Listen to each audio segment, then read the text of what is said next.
anak Rana Minang, apa kabar Anda hari ini? Semoga selalu sehat dan tetap semangat. Kami kembali hadir untuk Anda dalam Berita Padang. Bersama saya, Wulan Valeri.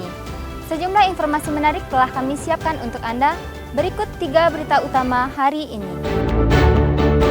Warga Agam korban bencana menolak relokasi karena berhubungan erat dengan mata pencaharian mereka. 2 pria diciduk di kamar kecil sebuah masjid di Bungus, pinggiran Kota Padang, yang diduga sebagai pasangan sejenis. Sempat terisolasi selama 3 pekan, Kampung Batai Samui terus dipasok bantuan.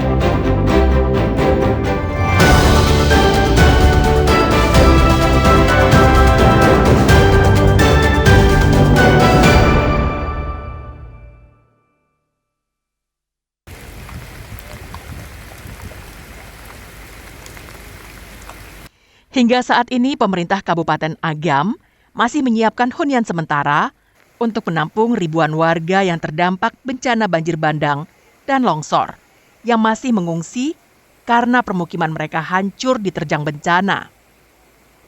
Sekretaris Daerah Agam menerangkan, saat ini tingkat kerawanan di lokasi masih tinggi. Relokasi akan dilakukan dan pemerintah akan membangun hunian sementara. Masyarakat yang berada di pengungsian akan dipindahkan. Upaya itu dilakukan untuk mempercepat relokasi warga dari zona merah. Melakukan pembuatan relokasi bangunannya, kita buatkan bangunan baru, dan untuk sementara kita akan membuatkan hunian sementara bagi masyarakat tersebut. Jadi kita pindahkan dari lokasi pengungsian ke tempat hunian sementara ini. Lokasi tersebut untuk sementara berdasarkan kondisi di lapangan itu harus kita kosongkan karena memang tingkat kerawanan cukup tinggi. Sebagian warga yang terdampak menolak relokasi karena berdampak terhadap mata pencaharian mereka. Penolakan itu bahkan disampaikan langsung kepada 2 orang anggota DPR RI yang datang meninjau lokasi bencana.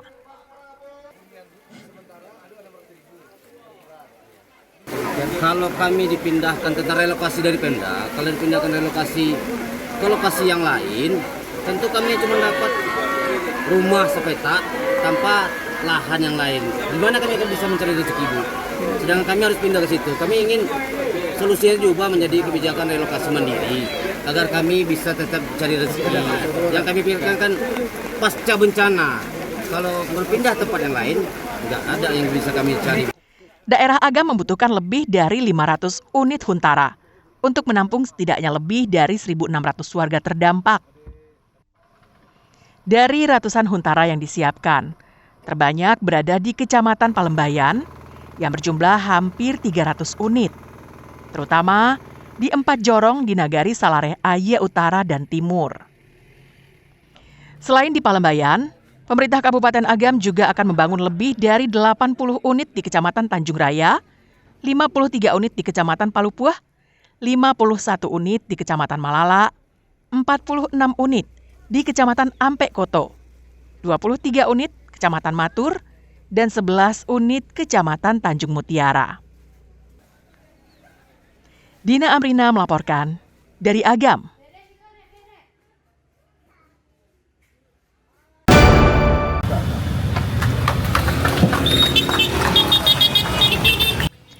Sempat putus total dihantam tanah longsor dan banjir bandang pada tanggal 27 November lalu, jalur lintas nasional Padang Bukit Tinggi yang melewati kawasan Lembah Anai dibuka kembali untuk mobil dan sepeda motor.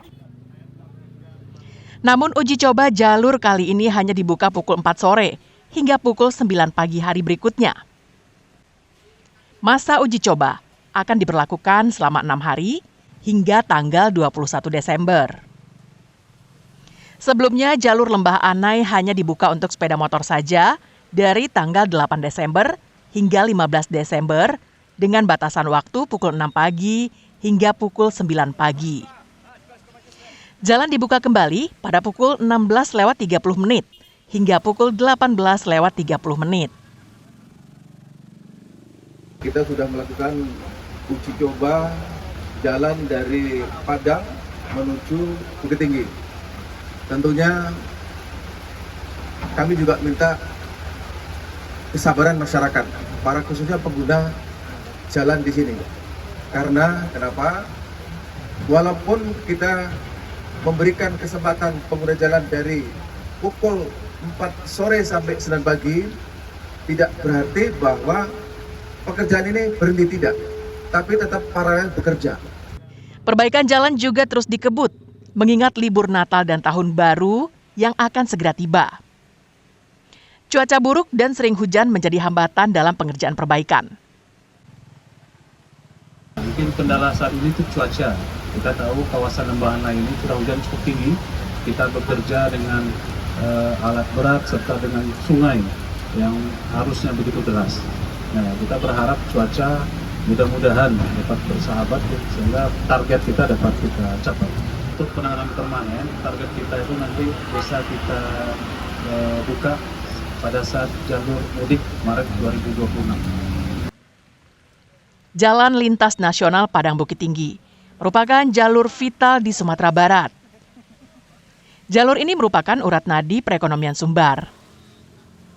Terputusnya jalur ini tak hanya mengganggu mobilitas masyarakat, namun juga menghambat distribusi logistik dari dan keluar Sumbar.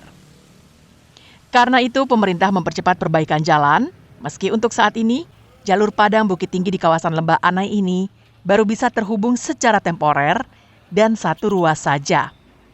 Namun akan berdampak besar terhadap kehidupan masyarakat Sumbar. Dampak dari beroperasinya jalur ini, ruas Jalan Padang Solo, tepatnya di daerah Sitinjau Lawi, terpantau ramai lancar pada Rabu siang. Hal ini disebabkan oleh jumlah mobil roda 4 yang melewatinya berkurang secara signifikan. Sri Purnama melaporkan dari Tanah Datar.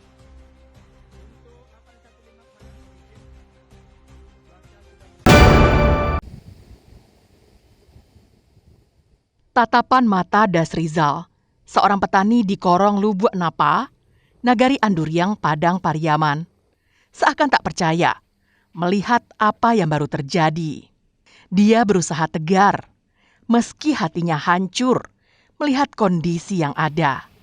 Dampak bencana banjir dan longsor di Padang Pariaman yang terjadi 3 pekan silam telah menghancurkan sawahnya dengan luas sekitar 1 hektar sawah. Sawah ini bertahun-tahun menjadi sumber penghidupan bagi keluarganya. Kini telah berubah menjadi hamparan batu dan pasir. Tiap hari dia mendatangi sawahnya pasca bencana, sambil berharap sawahnya masih bisa digarap. Dia hanya bisa membawa pulang buah coklat dari kebunnya yang tersisa untuk dijual. Begitu juga dengan mesin pembajak sawah peninggalan orang tuanya yang rusak akibat banjir bandang. Kehidupannya mungkin ada juga rezeki, mungkin kalau dikasih orang nanti kita kan bisa kerja apa saja lah. Yang penting kita bisa makan buat anak istri. Kalaupun belum tahu apa yang mau dikerjakan besok, Pak? Kalau sekarang belum ada. Kita kan sekarang dalam kondisi bencana. Beruntung, sang istri bersama 2 anaknya yang masih sekolah dengan sabar menghadapi kondisi ini. Meski mereka belum tahu apa yang akan diperbuat untuk mencari penghasilan sehari-hari. Iya, ke sawah setiap hari, setiap habis memasak sawah. Entah tengok ke depannya aja belum tahu. Tapi ini masih ada sisa sedikit ini, ada pohon coklat sedikit. Mudah-mudahan bisa menambah itu. Dasrizal merupakan satu dari puluhan petani di Korong Lubuk Napa yang mempunyai nasib yang sama. Mereka hanya bisa berharap pemerintah memperhatikan mereka agar bisa kembali menggarap sawahnya. Eki Rafki melaporkan dari Padang Pariaman.